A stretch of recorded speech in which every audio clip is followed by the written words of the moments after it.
Hello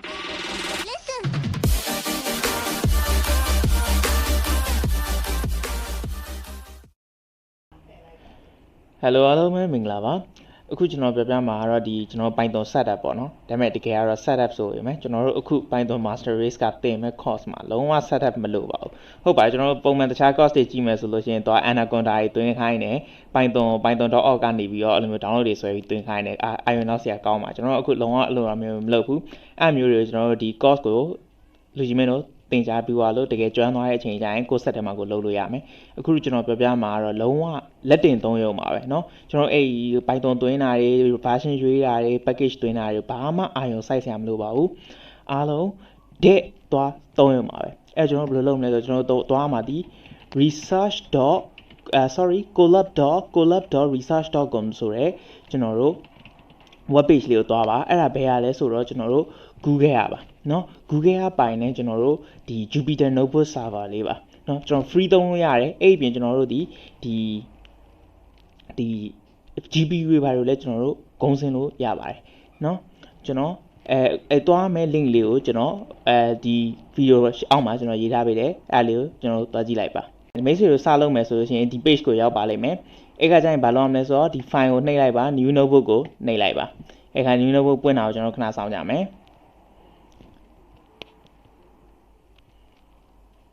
နည်းနည်းတော့ကြာ okay new notebook ပွင့်သွားရင်ကျွန်တော်စာပြီးလက်တင်သုံးရုံပါပဲအဲ့ခါကျရင်ကျွန်တော် connect ကိုနှိပ်လိုက်မယ်တော့ဒါရက်ဖွင့်လာလို့ရတယ် connect ကိုနှိပ်လိုက်မယ် connect ကိုနှိပ်ပြီးသွားလို့ရှိရင်ကျွန်တော်တို့ Python ကိုစပြီးသုံးလို့ရပါပြီခင်ဗျာဒီမှာတော့ connecting ဖြစ်နေတယ်ဆိုတော့ကျွန်တော်တို့အခု server ကွာသိလား Python ကိုကျွန်တော်တို့ရဲ့ set ထဲမှာမ run ဘူး online မှာကျွန်တော် internet ပေါ်က Google ရဲ့ server ထဲမှာကျွန်တော်သွား run တာပါအဲ့လို run တဲ့အတွက်ကြောင့်မလို့ကျွန်တော်ရဲ့ set ကလေးချင်းလည်းမရှိဘူးပြီးသွားရင် set ကလေးကွာကျွန်တော်တို့ laptop တွေဘာတွေကနည်းနည်းလေးနေမယ်ဆိုရင်တော့မှကျွန်တော်တို့ online မှာ website မှာ run တာဖြစ်တဲ့အတွက်ကြောင့်မလို့လုံးဝကိုအေးစစ်စစ်ငြိမ့်ငြိမ့်ညုံညုံသုံးလို့ရတယ်ဗျာအာယုံကိုလုံးဝမရှုပ်ဘူးအဲ့တော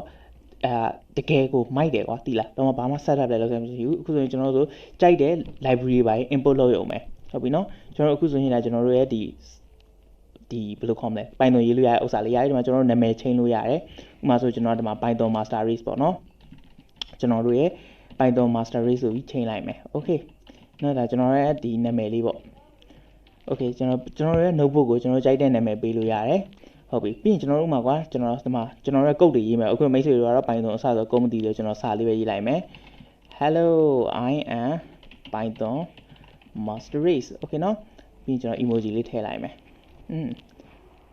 okay ဒါကျွန်တော်ဒါလေးကို download လုပ်ချင်ဘယ်လိုလုပ်မလဲရှင်းလေးပါကျွန်တော်တို့ file ပြီးတော့ဒီမှာကျွန်တော်တို့ download လုပ်နည်းနည်းခုရှိပါတယ် .ipynb ဆိုတာရတော့ကျွန်တော်တို့ဒီလိုဒီ Jupyter ကုတ်ကလေးတွေနဲ့ကျွန်တော်တို့ကွက်တိကျွန်တော်တို့အခုရေးရတဲ့အတိုင်းပြန်ရမှာပါ .py ဆိုတာတော့ကျွန်တော်တို့ဒီ server ပေါ် run လို့မရပါဘူးအဲ့ server ပေါ်ပြန် run လို့ရတဲ့ file လေးလိုချင် ipynb ဆိုတာလေးကို download လုပ်ပါတော့မိတ်ဆွေတို့နောက်ပိုင်းကျွန်တော်နဲ့ဒီ exercise တွေအတူလုပ်လို့ရေးပြလို့ရှိရင် ipynb ဆိုတဲ့ဒီ file extension လေးကို download လုပ်ထားမယ်ဆိုရင်နောက်တစ်ချိန်မှဒီ website ပေါ်ကိုပြန် run လို့ရမယ်နှုတ်မဟုတ်ပဲ .py ဆိုရင်တော့ဒီ website ပေါ် run လို့မရဘဲနဲ့ဖတ်လို့ရမှာဖြစ်ပါတယ်เนาะကျွန်တော်အခုတော့ကျွန်တော်ရဲ့ဒီဥစ္စာလေးကိုကျွန်တော်ဒီ website ပေါ်ပြန် run ချင်တဲ့အတွက် ipynb နဲ့ကျွန်တော် download လုပ်လိုက်မယ်เนาะအဲ့ခါကြာလို့ချင်း download ဆိုပြီးတော့ကျွန်တော်ကြာသွားပါပြီဟုတ်ပါပြီ okay ပါဒါဆိုရင်ကျွန်တော်တို့အခုကျွန်တော်တို့ရဲ့ဒီ website ပုံစံအနေထားလေးကိုကျွန်တော်တို့ကြည့်အောင်ကျွန်တော်အခုအဖြူအောင်ကြီးကိုမကြိုက်ဘူးဆိုလည်းရပါတယ်ကျွန်တော်တို့ tool set ကိုသွားမယ် setting ကိုနှိပ်လိုက်မယ် setting ထဲမှာကျွန်တော်တို့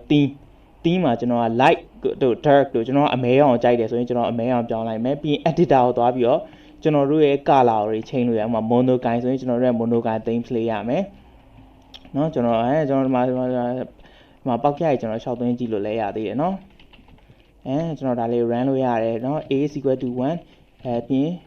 ်ဒါ b is equal to 2เนาะprint ဗါလဲ hello okay เนาะကျွန်တော်တို့ဒီမှာဒါကျွန်တော်တို့ theme တွေလည်းချိန်လို့ရတယ်ကွာဒါ2ထဲမှာ setting ကျွန်တော်တို့ဒီ programmer တွေကလည်းလေတိလားအဓိကတော့အလှပအောင်ခန်းစားခွင့်ရှိရဗျာတိလားအဲ့တော့ကျွန်တော်တို့ဒါမကြိုက်ဘူးကျွန်တော် sandwich ဆိုတဲ့ theme လေးဟာဒီမှာခန်းအောင်လေးဖြစ်သွားပြီလှတယ်เนาะဒီကကျွန်တော်တို့ programmer တွေကကျွန်တော်တို့အလှပအောင်ခန်းစားခွင့်ရှိတယ်အဲ့တော့ပြောချင်တာကကိုကုတ်မဲ့ဒီ website ရဲ့ interface လေးကိုလည်းမိတ်ဆွေတို့ကိုယ်တိုင်ကိုသဘောကျတဲ့ theme လေးကိုပြောင်းကြည့်ပါเนาะကျွန်တော်ဒီထဲမှာ setting ထဲမှာဒီမှာ light theme တွေလည်းရှိရ editor ထဲကိုသွားလိုက်လို့ရှိရင်ဒီမှာ light theme တွေရှိရနှစ်ခုရှိရကဲကျွန်တော်တို့ကဒီမှာ dark theme ကိုလိုချင်လို့ရှိရင်လည်း editor ထဲမှာ dark theme ဆိုရင်တော့ကျွန်တော်တို့ကဒီမှာ၄ခုတောင်ရှိပါတယ်เนาะအဲ့ကိုကြိုက်တာကိုပြောင်းမှဒီမှာ font size တွေကျွန်တော်တို့ပြောင်းလို့ရတယ်เนาะဟုတ်ပြီ ပြီးသွားလို့ရှိရင်ကျွန်တော်တို့အခုတော့ဒီမှာမိတ်ဆွေတို့ဒီမှာမြင်ရအောင်လို့ကျွန်တော် light ပဲပြန်ပြောင်းလိုက်တော့မယ်ဟုတ်ပြီပြီးသွားလို့ရှိရင်ကျွန်တော်ဒီမှာ runtime နေရာတော့ကျွန်တော်အခုလောဆယ်တော့မလို့သေးပါဘူးเนาะဒါပေမဲ့ဒီမှာဒီဥစ္စာလေးကိုကျွန်တော်တို့သိဖို့လိုအပ်ပါမယ် indirect execution ဆိုတာတခါလေကျွန်တော်တို့ code တွေ error တက်သွားလို့ရှိရင် indirect execution ကိုလိုက်လို့ရှိရင်error တက်တာတွေကဟိုရက်သွားပြီးတော့ဆက်ပြီးလုပ်ပါလိမ့်မယ်เนาะကျွန်တော်ဒါလေးကိုသိမယ်ပြီးရင် reset one time လို့ပါလို့လည်းရှိပါတယ်เนาะအကယ်၍အဲ့ဒါလုံးမလုပ်ရှင်လဲနောက်ဆုံးတော့မထူးဆိုလို့ရှိရင်ဒီ web page တစ်ခုလုံးပိတ်ပြီးအသစ်ပြန်ဖွင့်လိုက်ပါဟုတ်ပြီအဲ့ဆိုရင်ကျွန်တော်တို့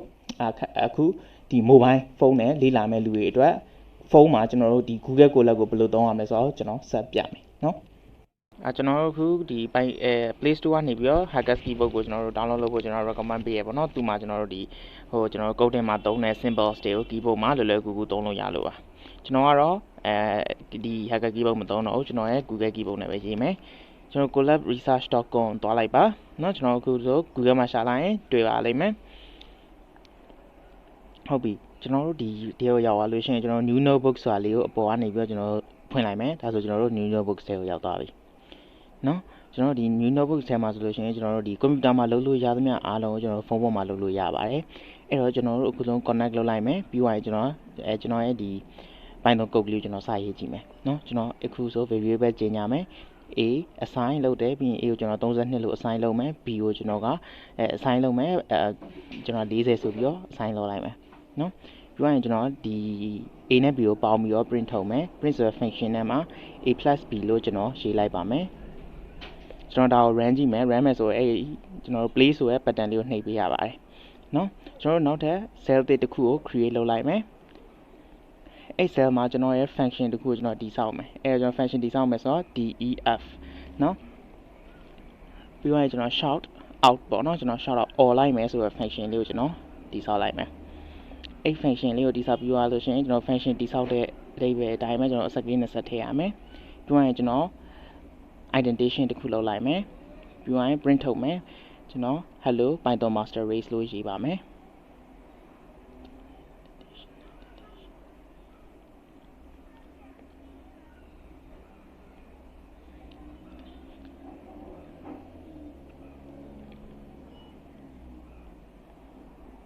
okay ကျွန်တော် run ကြည့်ရအောင်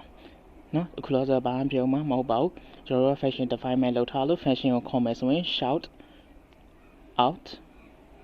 ပြီးရင်ကျွန်တော်တို့လက်သေးခွင်းလေးနဲ့ခေါ်လိုက်ပါမယ်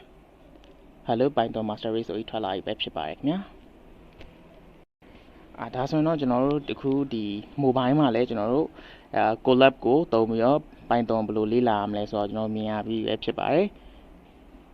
ဆိုရင်ကျွန်တော်တို့အခုအချိန်စောင့်မနေဘဲနဲ့ဒီကျွန်တော်တို့ရဲ့ lesson တွေကိုမြန်မြန်လေးတွားကြည့်အောင်